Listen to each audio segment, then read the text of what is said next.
Welcome everyone, you're watching Hudson County TV.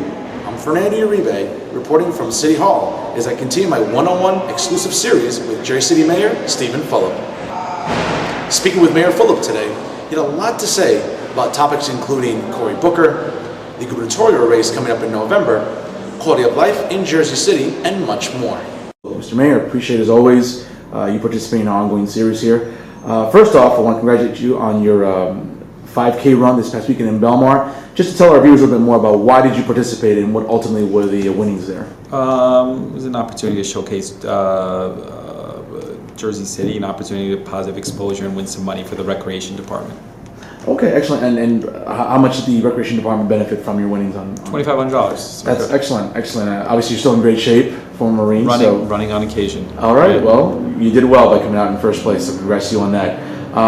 Now to some of the other things here I wanted to touch upon here. I know there was a major crime sweep at the end of July. You must be pleased. What feedback have you been receiving from the police department thus far? It's positive. We're hoping to, it's been a tough summer, so we're hoping to turn the corner here pretty soon, and we're pushing back aggressively, more visibility, more police activity, and it's tough, but we're making progress. What's been your feedback right now from the public safety forums that have taken place with Director Shea as well as Chief of Police going to different locations? Interested in visibility, interested in police structure. So we're taking that feedback and we're incorporating that into kind of what we're doing going forward. Okay. Sticking here with public safety, we did touch upon this on the first interview we did in the series, but this week there was a ruling by a federal judge concerning stop and frisk. Yep. Ruling unconstitutional. However, did not look to disband the practice altogether. Even seeing now that elements of it have been ruled unconstitutional, is it something you feel that's still going to be useful in Jersey City by the police department at some point? We don't use it as a policy. We never have. There's no quotas associated with Jersey City. It's not going to change our policy here. It's not something that we do. So just for the record, it's something you don't want to explore here in Jersey City at all? It's not something we're going to be doing. No, okay. Absolutely not. Jitney buses have been in the news lately. Yep. As I'm sure you're aware, a couple of weeks ago in the township of West New York in northern Hudson County, there was a tragic accident taking the life of an 8-month baby girl.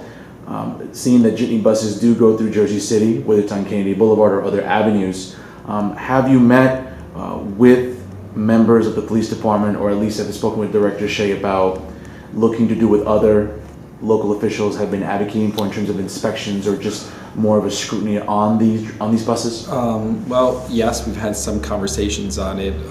We're gathering community feedback on how we want to best respond to it. There are a lot of people who use the jitneys, and because of the lack of reliability of New Jersey Transit, so we're trying to figure out kind of what the middle ground is there.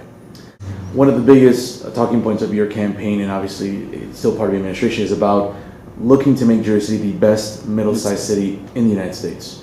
Right now, again, the administration is sort of still getting its feet wet, as they say. Yep.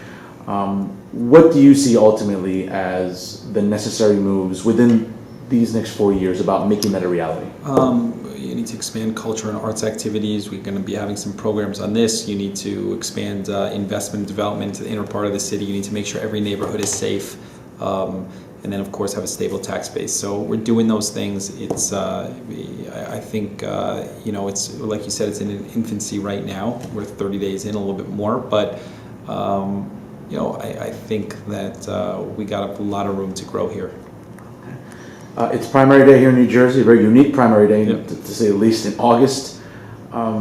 It's politics, Mr. Mayor. So as we know that during the campaign, at the time, Mayor Cory Booker did endorse your rival at the time, Jerry Healy. Yep. We know the way politics works. We've seen you appear with Mayor Booker on a couple of occasions already. Was there any animosity at all as a result of that previous endorsement? And if so, how's it handled in political circles? There's no animosity. Cory made a decision based on a relationship he had, and I'm making a decision in this election based on what I think is best for Jersey City. And Cory and I have a good working relationship, and he built to the future. That's behind us, and I forgive him for any mistakes. Okay, staying on Mayor Booker real quick here. We've seen obviously some of his opponents within your own party go after his record as mayor. Yeah. Obviously, you're starting off as the mayor here in one of the largest cities in the state.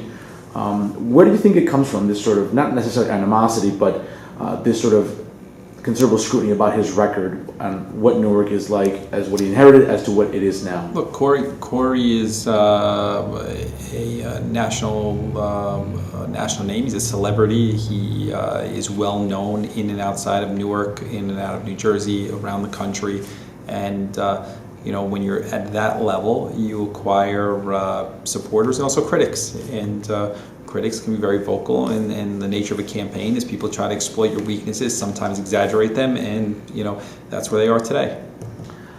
Just switching gears real quick, Mr. Mayor, as we all know, social media occupies a great presence in our political world now.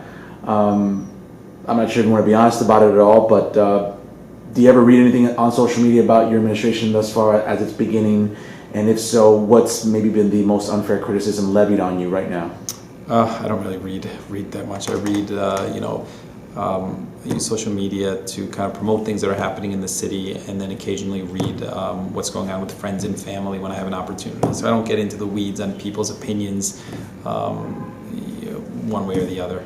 Has there been anything in print media that perhaps has been levied against you that's been unfair thus far, so early in your administration? I think the media has been fair and accurate up to this point. I don't really dispute anything that's been written, and we're putting together a government. It's never going to be a perfect situation, and that's where we are. I have to ask, it's 85 days away, and at this moment right now, I know your priorities are Jersey City. Yep. But any feelings and or endorsements right now concerning Governor Christie and or Barbara Bono? I mean, they both attended your inauguration. They're both prominent figures. No. Look, I think I have a lot of time to focus on Jersey City. I just went through an election where there was literally nobody supporting our team over here, and there's nobody who can say that they helped us achieve success in that election other than the residents of Jersey City. That's where my responsibility is. So the sense of that I have to make a decision yesterday on the gubernatorial race is just wrong. So here we are. Okay, well, again, the reason I ask is, as we know, the Hudson County Democratic Organization has endorsed Barbara Bono. I know not every mayor has. I know Union City Mayor and State Senator Brian Stack has not endorsed Barbara Bono. Sea Caucus Mayor, even though he's an independent, Michael Gonelli has not. Many residents are curious as to where you stand, but obviously you've made it very clear now. Yep, I'm focused on building a better Jersey City. That's the priority today. We got a lot of time till the gubernatorial race. Okay. Well, Mr. Mayor, again, we appreciate a few minutes here, and again, speaking with Hudson County TV and updating Jersey residents on what's going on here in Hudson County's largest city. Thank you again. Thank you, Fernando. I really appreciate it. You'll continue to see this exclusive one-on-one series with Steven Fulop only on Hudson County TV. Thank you so much for watching. For more programming and exclusive one-on-one interviews such as the one you saw today, please go to hudsoncountytv.com. Don't forget to follow us on Facebook and Twitter. And as always, stay classy, everyone.